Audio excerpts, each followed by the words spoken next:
Bom dia, o meu nome é Matheus Marques e eu vou dar início agora à apresentação do nosso trabalho de imaginologia sobre análise do artigo, né?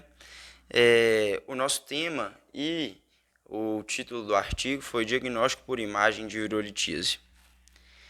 A estrutura do artigo ela foi composta por título, introdução, desenvolvimento, resumo, materiais e métodos que a gente utilizou para estar abordando nesse artigo, realizando ele, e algumas considerações. Os autores sou eu, Matheus Marques, e o Guilherme Moraes Miranda, que também vai apresentar comigo esse trabalho. Resumo. Em resumo, o que a gente pesquisou nesse artigo? O que é urolitise? Quais são os exames de imagem que podem ser utilizados para o diagnóstico de urolitise e quais são os pontos positivos e negativos de cada exame e o que viabiliza ou não viabiliza ele para a utilização desses exames, né? Como palavra-chave para a pesquisa, a gente utilizou urolitise, diagnóstico de imagem de urolitise e diagnóstico por imagem. Foi pesquisado nas bancas de dados PubMed, Cielo, algumas literaturas também, e a gente pegou como referência um modelo de investigação descritiva e explicativa com caráter de pesquisa sistemática na bibliografia, né? E aí a gente seguiu também alguns parâmetros de inclusão e exclusão para até pelo visto do tema, né, ser muito extenso e a gente abordar de forma mais definitiva o que a gente quer fazer. Na introdução, primeiro ponto, eu gostaria de falar sobre a definição da urolitise. A urolitise, ela também é conhecida popularmente como pedra nos rins. E é uma doença identificada pela cristalização de alguns substratos, que vão formar assim um agregado. Esse agregado ele vai poder obstruir o fluxo urinário e gerar inflamação e também muita dor em alguns casos, em algumas pessoas que são sintomáticas, né? Em relação à epidemiologia, a gente pode perceber que é mais prevalente nas mulheres e tem um pico de incidência maior entre os 20 e os 50 anos de idade.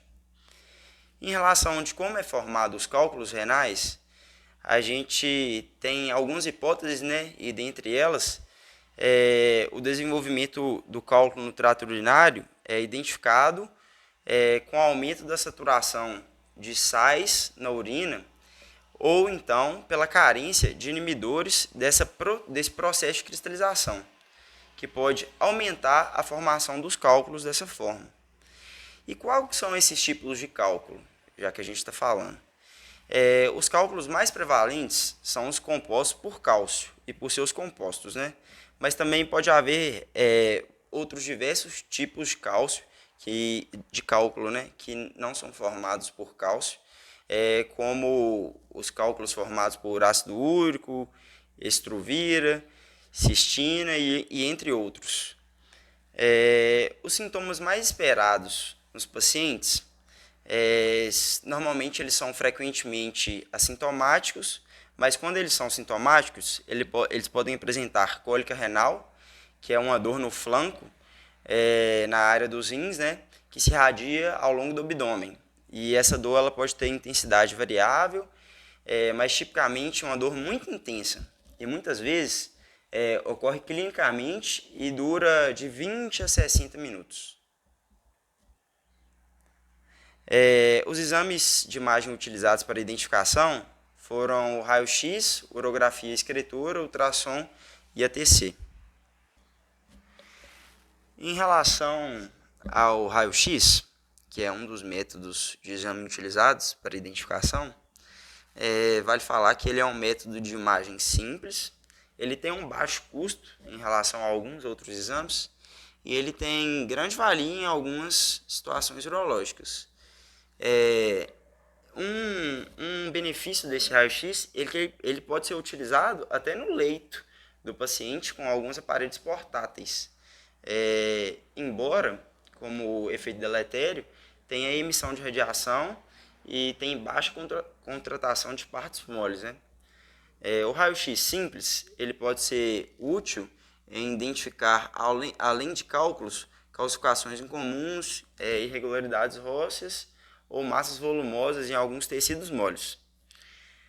Apesar das limitações do raio-x, a radiografia simples do abdômen ela tem um papel na investigação dos quadros de litíase urinária. Só que ele tem uma sensibilidade baixa e uma especificidade também baixa. A sensibilidade dele varia de 44% a 77% e a especificidade varia em torno de 80% a 87%. Dando continuidade aqui, aqui agora a gente tem uma imagem de um raio-x, né? E a princípio, vale falar para você, para a gente conseguir interpretar melhor essa radiografia, que quando a gente está avaliando uma radiografia, a gente sempre tem que avaliar que o paciente é contralateral à imagem. Então, eu vou iniciar falando aqui onde que está a seta branca, que é a nossa direita, mas isso indica que é a esquerda do paciente. Né? Então, nessa seta branca, a gente está conseguindo ver uma litíase renal à esquerda. Por esse ponto ali mostrado pela seta, hiperdenso e mais radiopaco. Né? Também a gente consegue identificar nessa imagem, pela seta preta, lá perto da pelve, uma imagem cálcica em projeção do ureter direito de difícil diferenciação entre fleboitos e cálculos ureteral, né? E cálculos ureterais. Em relação a essa outra imagem, a gente consegue identificar também um raio-x de cálculo coraliciforme de rim direito.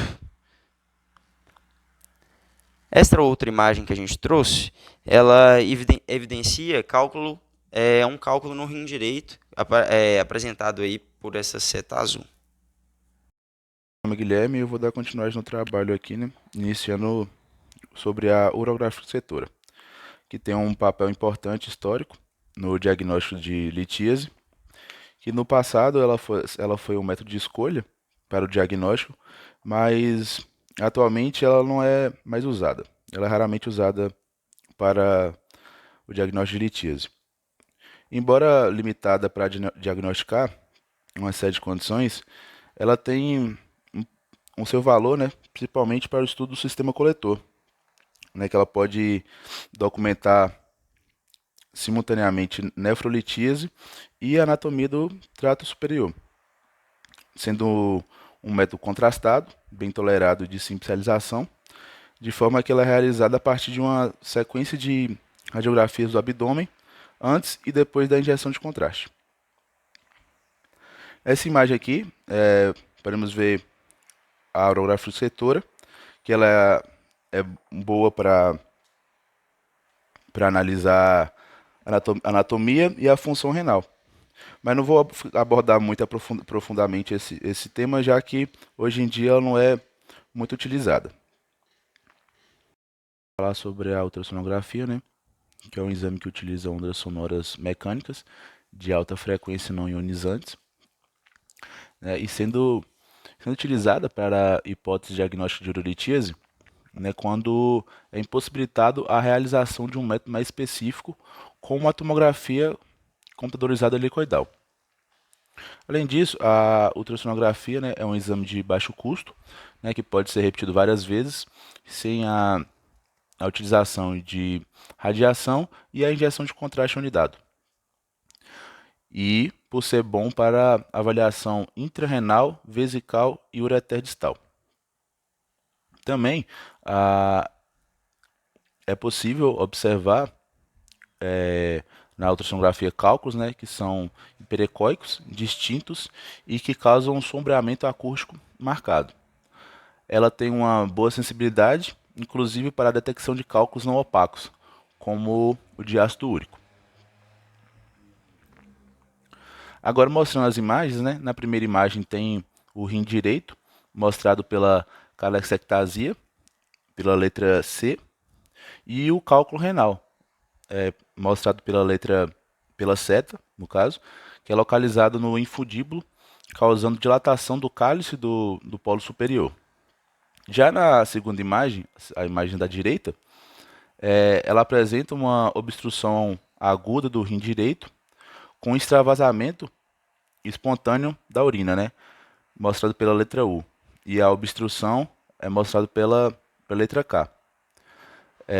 O extravasamento da urina, né, para dentro do espaço perineal e o cálculo renal apresentado pela seta.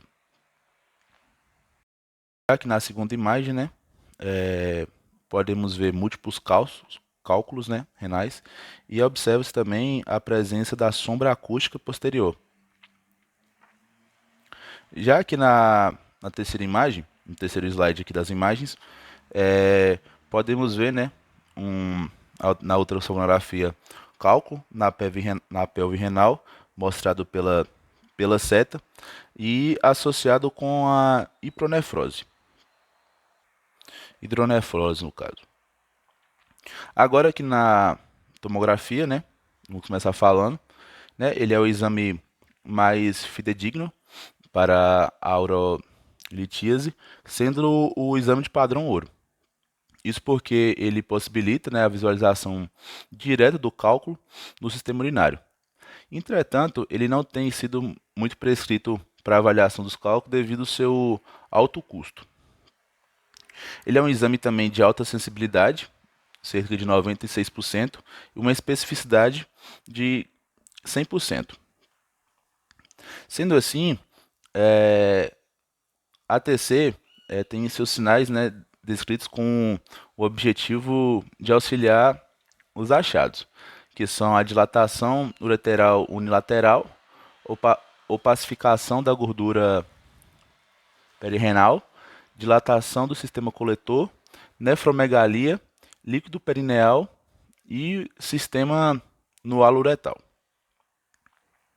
Agora aqui na imagem, né, no primeiro slide de imagem da TC, tomografia licoidal, né, sem contraste, que evidencia o edema, né, da parede uretral que circunda os cálculos mostrados aí pelas setas. Nessa segunda imagem, podemos, pelo mesmo TC helicoidal sem contraste, tem uma evidência do cálculo, né, no grupamento calicial médio esquerdo, mostrado também pelas essas setas.